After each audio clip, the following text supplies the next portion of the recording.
Oh, bonjour à tous. J'espère que vous allez bien ce dimanche matin. Donc voilà, j'ai le privilège ce matin de partager le message et nous sommes toujours dans la série, notre série sur Éphésiens.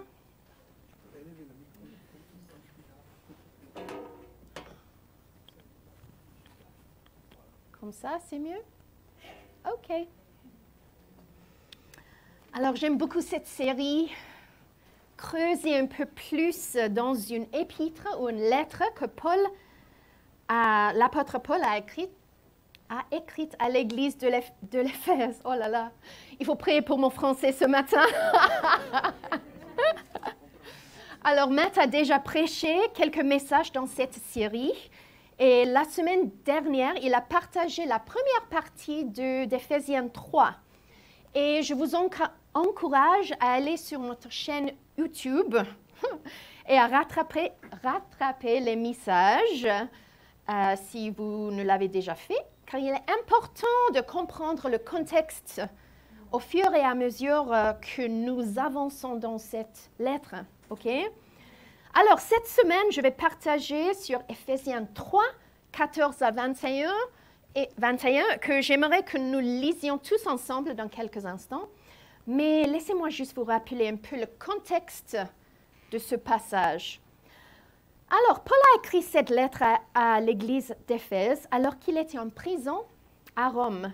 Jusqu'à ce moment, Paul a examiné des questions théologiques assez fondamentales.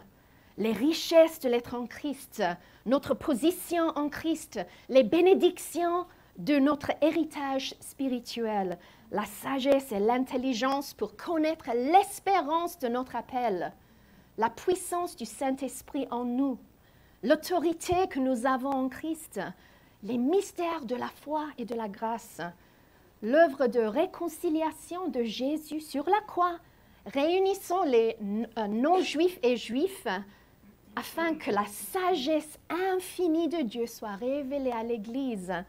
Et la semaine dernière, on a terminé avec cette pensée que l'Église s'avance dans la foi, reçoive la grâce extraordinaire qui nous est offerte en Christ, brille et affiche la beauté de la sagesse multicolore ou variée de Dieu comme un spectacle brillant pour que le monde voie et expérimente le caractère et la nature de Dieu à travers nos vies.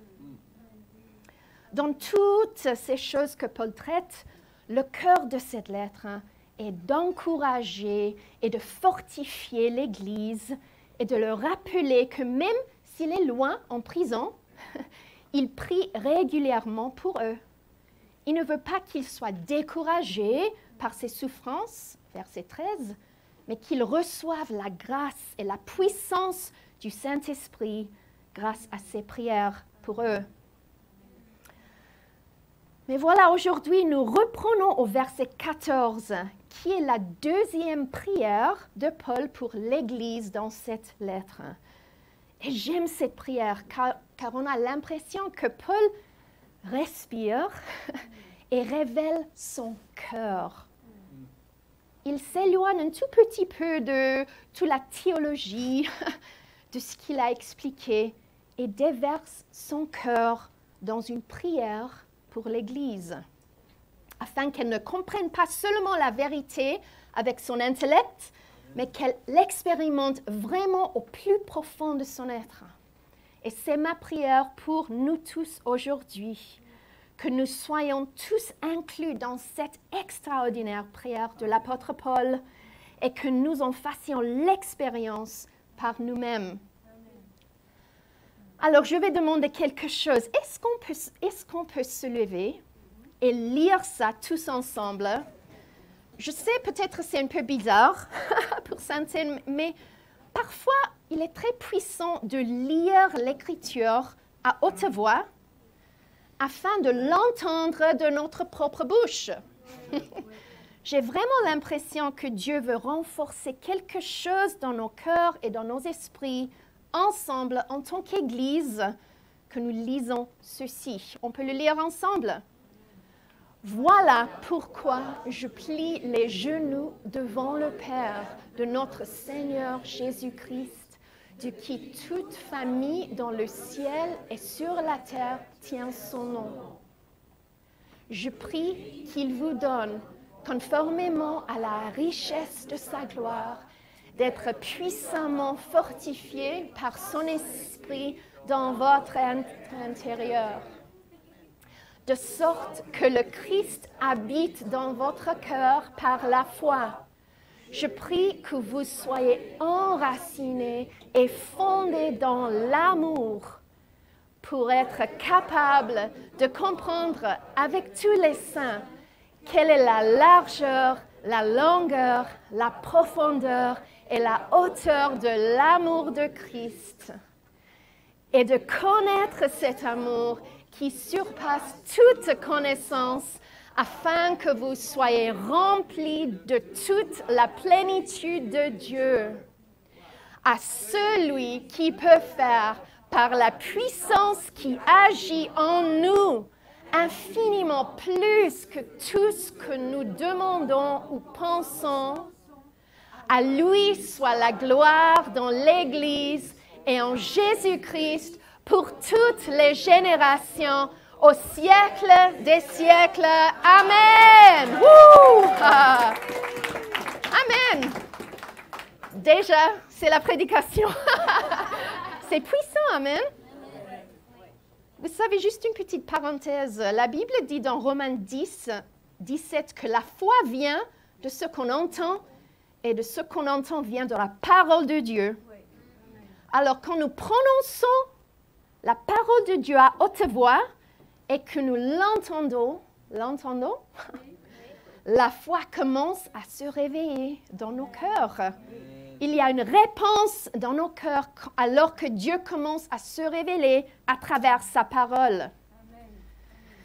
Mais ceci, c'est un autre message. Alors, avant de m'écarter du sujet, revenons à Éphésiens 3.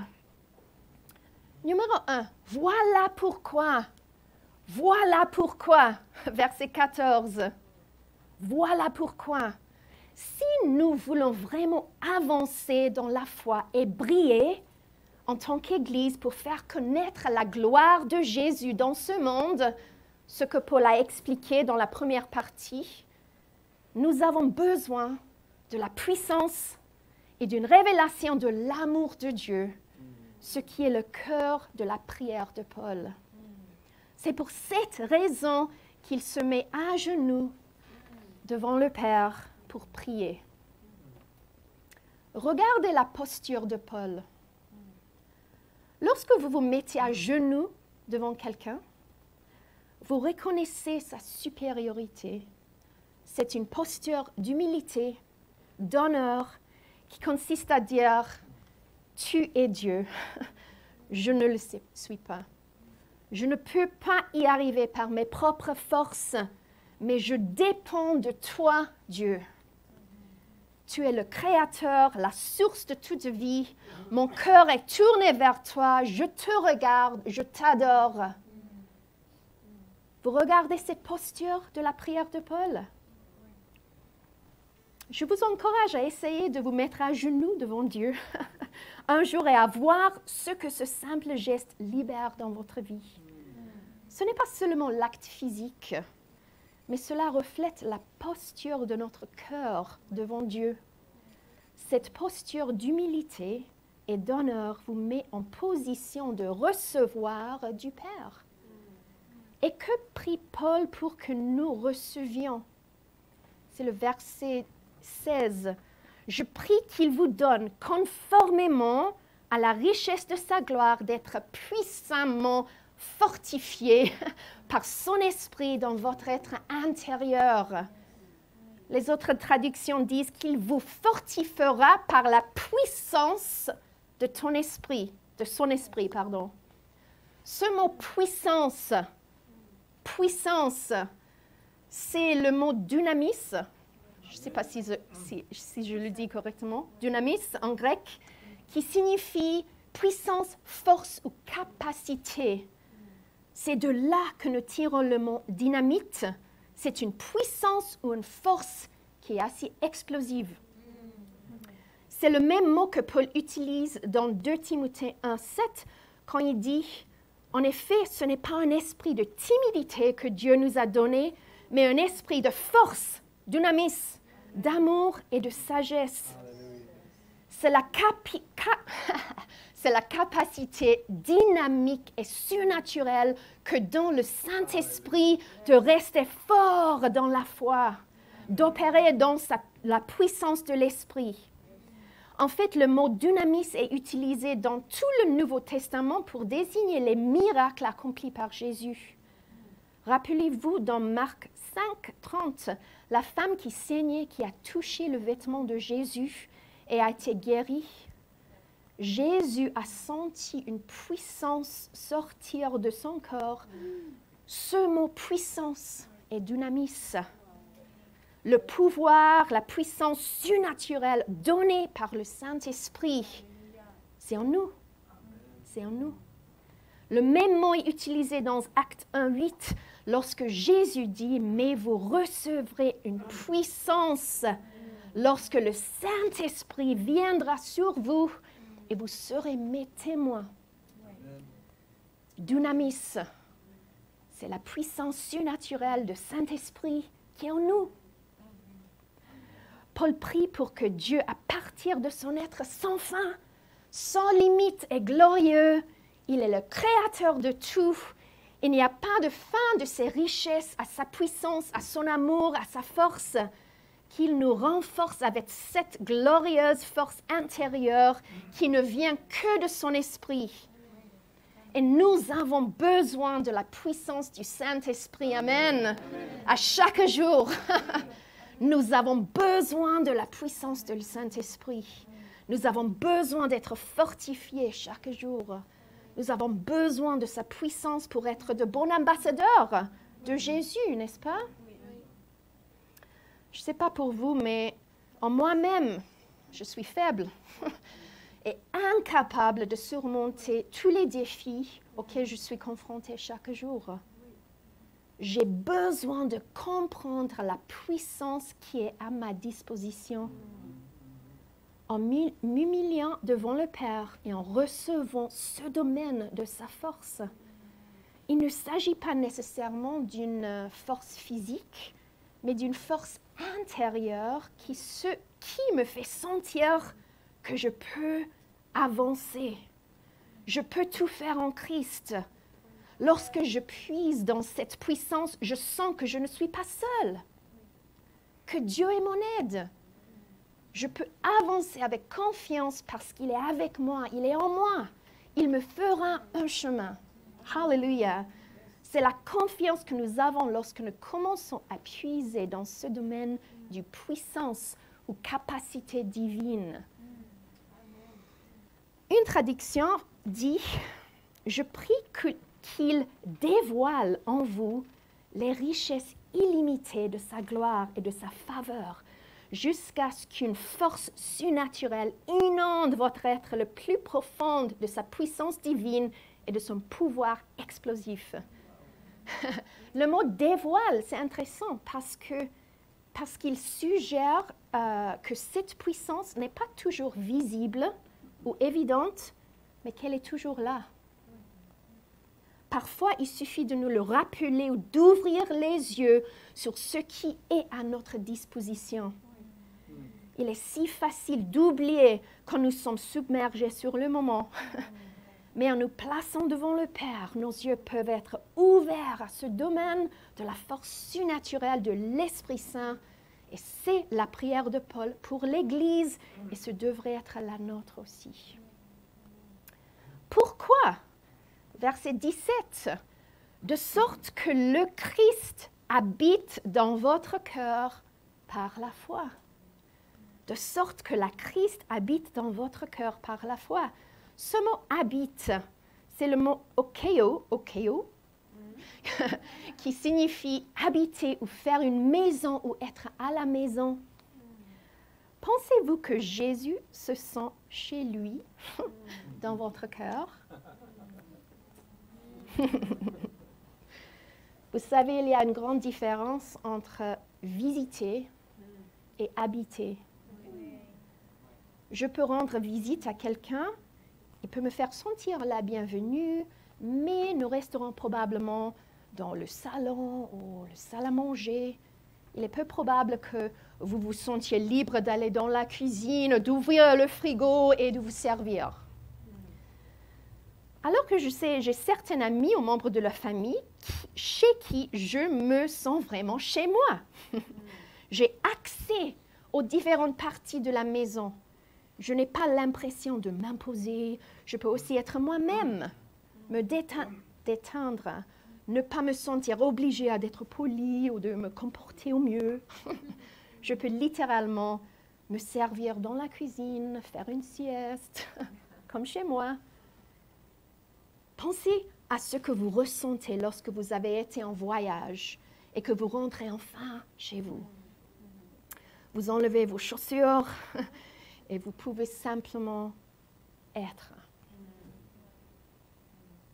C'est ce que Paul prie, que le Christ fasse sa maison permanente dans nos cœurs, que nos cœurs soient cet espace où il se sent chez lui, où il a accès, où rien n'est rangé dans un placard quelque part, mais où il sait où tout se trouve. Comment le Christ vient-il habiter dans nos cœurs et ne pas être un simple visiteur de temps en temps? Paul dit que c'est par la foi. C'est par la foi. Vous savez, chaque fois que nous agissons par la foi, nous obéissons à ce que Dieu nous fait, à ce que Dieu nous dit de faire, où nous choisissons de croire à sa parole et son caractère lorsque les circonstances nous font craindre. Chaque fois que nous quittons des yeux notre propre incapacité et regardons sa capacité, qu'il est, nous agissons ou vivons par la foi. La Bible dit dans Hébreux 11, 6 que sans la foi, il est impossible de plaire à Dieu. Sans la foi, il est impossible de plaire à Dieu. Donc, chaque fois que nous choisissons la foi plutôt que la peur, ou de croire la parole de Dieu, ou d'agir dans l'obéissance, nous libérons la vie du Christ en nous et le faisons le sentir plus à l'aise dans nos cœurs. Nos cœurs se débarrassent du désordre, de la peur, de l'inquiétude, du péché, de l'égoïsme et font de la place pour que le Christ y fasse sa demeure. Paul poursuit au verset 17. « Je prie que vous soyez enracinés et fondés dans l'amour. » L'amour de Dieu, en grec agapé, est la plus haute forme d'amour. Il est inconditionnel. Il ne peut être gagné ou mérité. Il est l'essence même de ce que Dieu est. Il est parfait et n'est pas quelque chose que nous pouvons facilement expliquer par la logique ou le raisonnement humain, car notre expérience de l'amour est très différente et limitée. Paul prie que nous soyons enracinés et établis dans cet amour. Qu'est-ce que ça veut dire? Être enraciné dans l'amour de Dieu signifie que nous sommes plantés et fixés, que nous puisons chaque jour dans cet amour pour pouvoir devenir forts, croître, augmenter et porter du fruit, pour pouvoir donner cet amour aux autres. Ça, c'est le fruit d'être enraciné dans son amour. Être établi dans l'amour de Dieu signifie que nous sommes fermes, que nous ne sommes pas facilement secoués ou déplacés comme un bâtiment aux fondations solides. Parfois, pour être enracinés dans cet amour, nous devons d'abord déraciner d'autres choses de notre cœur. Afin d'être établis dans cet amour, nous devons examiner les racines et les fondations de nos vies pour voir où sont les fissures. Peut-être avons-nous besoin de toute la structure soit démolie et que toute nouvelle fondation soit construite. Nous avons des outils incroyables dans cette église, je veux juste dire. Nous avons des outils comme le petit livret face à face, le Purple Book, OK? Pour vous aider à construire des fondations solides dans votre relation avec Dieu. Alors, si tu n'as pas encore fait, il y a beaucoup de personnes ici qui aimeraient le faire avec vous. OK? Venez nous parler par la suite et nous pourrons fixer un rendez-vous. Je dis ça parce que c'est vraiment important. On a des outils pour vraiment nous aider d'être enracinés et fondés, établis dans cet amour, la vérité de l'amour de Dieu. On a tous besoin de ça. Je suis tellement reconnaissante pour ces outils qui m'ont énormément aidée dans ma vie. Nous avons tous des histoires et des expériences uniques basées sur la façon dont nous avons grandi et les défis auxquels nous avons été confrontés. Mais je sais qu'une chose est universelle. Le diable est un menteur et il opère par la peur. Quelle que soit votre histoire unique, le diable utilisera les circonstances de votre vie pour vous mentir sur la bonté de Dieu, la vérité de son caractère, son amour parfait pour vous, qui est inconditionnel et immérité. Et nous devrons tous surmonter la peur dans notre vie, parce que c'est la façon dont le diable opère. Il fera tout ce qui est en son pouvoir pour vous empêcher de comprendre et de recevoir l'amour de Dieu afin de vous maintenir dans la peur. Je vais lire une écriture, un verset dans 1 Jean 4. Nous lisons au sujet de cet amour parfait qui chasse la peur. Celui qui déclare publiquement que Jésus est le Fils de Dieu, Dieu demeure en lui et lui en Dieu. Or, nous avons connu l'amour de Dieu. Nous avons connu l'amour que Dieu a pour nous et nous y avons cru. Dieu est amour et celui qui demeure dans l'amour demeure en Dieu et Dieu demeure en lui. C'est en cela que l'amour est parfait en nous, de sorte que nous aurons de l'assurance le jour du jugement, parce que nous sommes dans ce monde tel que lui, il est. Il n'y a pas de peur dans l'amour. Au contraire, l'amour parfait chasse la peur, car la peur implique une punition. Celui qui éprouve de la peur n'est pas parfait dans l'amour. Quant à nous, nous l'aimons parce qu'il nous a aimés le premier. Alléluia.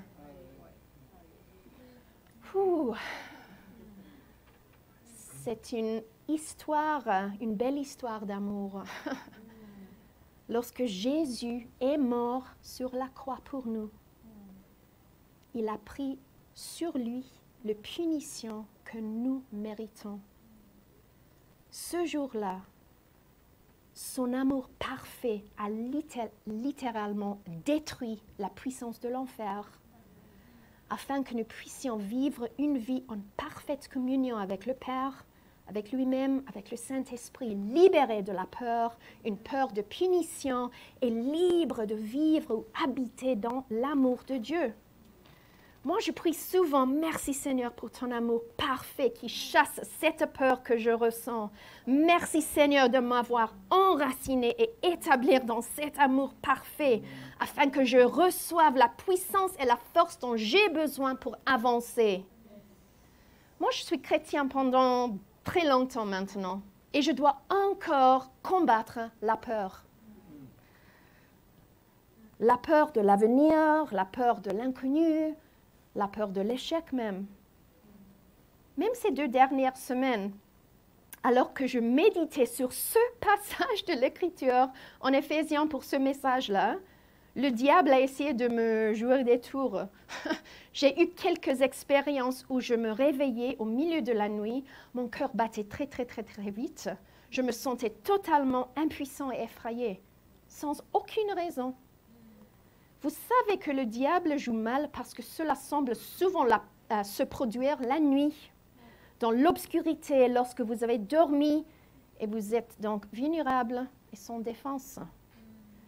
Parfois, tout ce que je pouvais faire, c'était de citer, de dire à haute voix cette écriture que j'ai lue et à laquelle j'ai réfléchi toute la semaine, en remerciant Dieu pour les dimensions de son amour parfait qui chasse toute peur, jusqu'à ce que je sente un changement, que la puissance de cette peur disparaisse, que Dieu me donne son amour. Mais vous savez, si je n'avais pas lu cette écriture, je n'aurais rien eu à combattre à ce moment-là. Dieu nous donne sa parole parfois comme une arme pour combattre ce bon combat de la foi. Amen. Nous devons l'utiliser. Alors, continuons, verset 18. Pour être capable de comprendre avec tous les saints quelle est la largeur, la longueur, la profondeur et la hauteur de l'amour de Christ et de connaître cet amour qui surpasse toute connaissance afin que vous soyez remplis de toute la plénitude de Dieu. Ouf! J'adore cette partie de l'Écriture, lorsque Paul prie pour que nous saisissons l'immensité de l'amour de Dieu avec tous les saints, avec toute l'Église, tous les saints ensemble. Il y a quelque chose de puissant que nous devons comprendre dans le fait de faire partie d'une famille spirituelle. Être dans le corps du Christ, l'Église. Rappelez-vous qu'il s'agit de la prière de Paul pour toute l'Église. Comme Paul dit qu'il prie pour vous. Vous, c'est au pluriel. Oui, bien sûr, nous pouvons prendre cette écriture et la prier pour nous-mêmes. Mais imaginez que nous puissions la saisir dans le contexte des personnes que Dieu a placées dans nos vies pour être l'expression variée de la sagesse de Dieu dont Matt a parlé la semaine dernière. Il y a certains aspects de la puissance de Dieu et l'amour de Dieu que nous pourrons vraiment saisir ensemble avec tous les saints.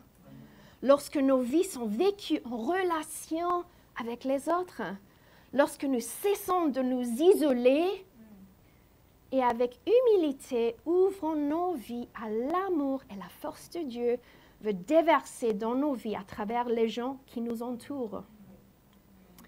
Bien sûr, Dieu est amour. Il est le seul à pouvoir vraiment satisfaire notre besoin profond d'être aimé et accepté. Mais parfois, il utilise son corps, les frères et sœurs qui vous entourent, pour être ses mains et ses pieds, pour démontrer de manière tangible cet amour qui est si extraordinaire, qui ne peut être mesuré. Un petit exemple amusant. Il y a quelques semaines, ma mère me manquait. C'était Pâques et ma famille me manquait. Quand mes parents étaient vivants, nous avions toujours l'habitude de célébrer Pâques ensemble. De toute façon, nous nous préparions pour la célébration de Pâques chez Matt et Christy et nous amusions en équipe, tous ensemble. Et quand je suis rentrée à la maison, j'ai vu que quelqu'un avait glissé une boîte de chocolat, After Eight, je ne sais pas si vous le connaissez, dans mon sac à main. Qui aurait cru que cette boîte de chocolat pourrait me transmettre l'amour de Dieu comme elle l'a fait? Vous voyez, c'était les chocolats préférés de ma mère. La personne qui me les a donnés ne le savait pas. Elle m'a dit qu'elle faisait des courses et qu'elle avait envie de les acheter pour moi. C'était comme un petit bisou de Jésus, juste là. Je t'aime, inattendu, qui m'a fait me sentir vue, compris, connu et spécial. Croyez-moi, aucun enseignement ou prédication n'aurait pu mieux me communiquer l'amour de Dieu à ce moment-là. Juste un très petit exemple de quelque chose de pratique. Paul fait de son mieux pour utiliser les mots afin d'essayer de décrire l'immensité de cet amour, sa largeur, sa hauteur, sa profondeur, sa longueur. Mais en réalité, l'amour de Dieu ne peut être mesuré. Il essaie de mesurer ce qui est non mesurable. C'est tellement large. Qu'est-ce qui est large? Il n'exclut personne, il est aussi loin que l'est de l'ouest. Il est si haut qu'on ne peut en atteindre le sommet. Il atteint les cieux. Il est si long qu'on ne peut en voir la fin. On ne pourra jamais épuiser son amour ou en atteindre la fin. Il y a toujours plus, toujours plus. Il est si profond. Profond. Wow! Il atteint les profondeurs de notre être, là où personne d'autre ne peut le faire. Il satisfait nos désirs les plus profonds et guérit nos blessures les plus profondes. Il est le seul à pouvoir le faire.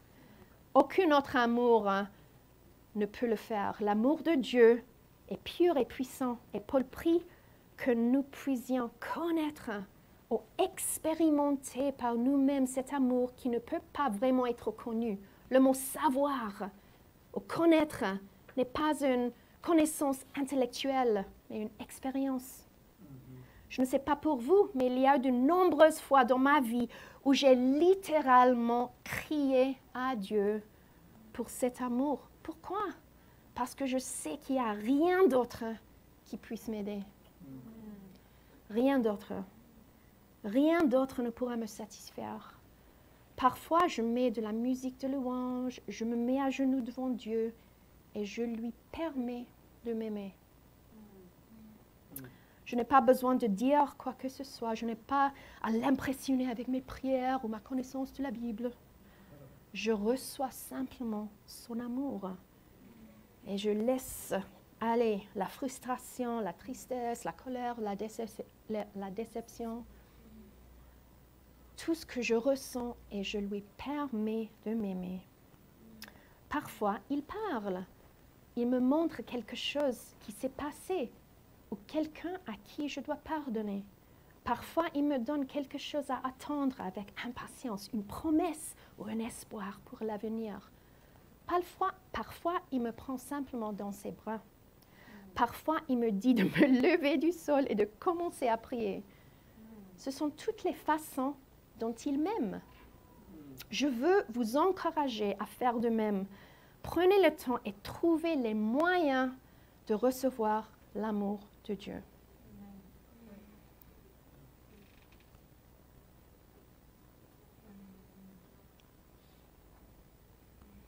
Paul prie que nous connaissions l'inconnaissable. Pouvons-nous vraiment mettre en mots avec notre logique et notre compréhension humaine la profondeur, la hauteur, la largeur et la longueur de cet amour parfait? Mais si nous nous positions pour le recevoir, pour que le Saint-Esprit nous donne les moyens de le saisir, pour puiser dans ces dimensions de cet amour, nous serons remplis à la mesure de la plénitude de Dieu lui-même, car Dieu est amour. Dieu est amour, 1 Jean 4. Imaginez ce qui pourrait se passer si nous étions remplis à la mesure de la plénitude de Dieu. Si nous sommes remplis de cet amour, pouvez-vous imaginer? Versets 20 à 21, à celui qui peut faire, par la puissance qui agit en nous, infiniment plus que tout ce que nous demandons ou pensons. Ouf. À lui soit la gloire dans l'Église et en Jésus-Christ pour toutes les générations au siècle des siècles. Ouf! Imaginez-vous! Voilà encore le mot puissance, à lui qui peut faire infiniment plus que tout ce que nous pouvons demander ou penser ou rêver ou imaginer, sur la puissance qui est à l'œuvre en nous. Si nous sommes enracinés, fondés, remplis de ce que Dieu est, son amour, quelle sorte de choses rêvons-nous, pensons-nous ou imaginons-nous être possibles? Si nous sommes pleins de son amour, nous ne nous contenterons pas de penser, de rêver, de demander des choses pour nous-mêmes, mais nous serons pleins de l'Esprit de Dieu, de sa puissance, de sa capacité à rêver et à faire de grandes choses pour lui, pour servir les autres, pour bénir les autres, pour oser croire que les choses que nous pensons possibles sont en fait trop petites. Il est capable de faire beaucoup plus. Alléluia. C'est la puissance explosive qui a ressuscité Jésus d'entre les morts, son esprit qui est en nous, travaillant en nous, par nous, afin que Dieu soit glorifié à travers toutes les générations pour les siècles des siècles. La puissance et l'amour de Dieu feront sûrement la différence dont nous avons besoin pour connaître Christ et le faire connaître. Et voilà, c'est l'encouragement que je vous donne aujourd'hui, pour vous individuellement, mais pour nous en tant qu'Église. Prenez cette puissante prière que Paul a faite il y a tant d'années et priez-la pour vous. Priez-la sur votre famille. Priez-la pour les personnes avec lesquelles vous travaillez. Priez-la pour notre Église, afin que Dieu soit glorifié à travers nos vies, dans cette génération et dans les générations à venir. Amen.